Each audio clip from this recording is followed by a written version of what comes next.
have a story somewhere. It's kind of like being a journalist and saying, what story would they send me out to do?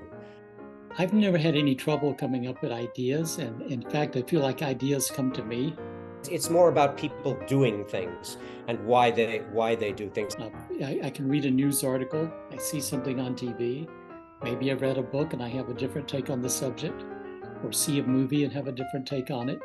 A lot of my inspiration comes from travel and spontaneous experience, honestly, allowing myself to wander. I got the idea because I was sitting outside at Plummer Park in West Hollywood with a friend of mine just having a picnic.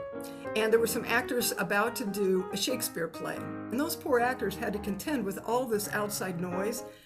And I got this idea in that moment. What if actors are just dealing with a whole bunch of crazy things that are happening while they're trying to put on a play?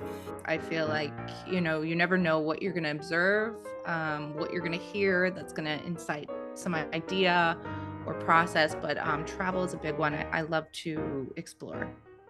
It's kind of like a plant, you plant it and it doesn't look like it's doing so well. And then, after a few months, it does well. And then sometimes 2 years later, it suddenly, it's like, oh my God, this is the spot for it. You have to, for a perennial, you have to figure out where the spot is. And the story is a bit like that.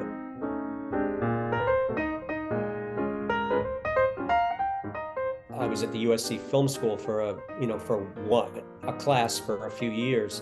And and there were kids with writer's block. I didn't know what to tell them because it's like asking, what's it like having a third foot? I mean, I have the opposite. I have 8 stories in my head right now that I have to decide which one to write. I feel like at this point, I've got more ideas in my head than I'll ever have time to write.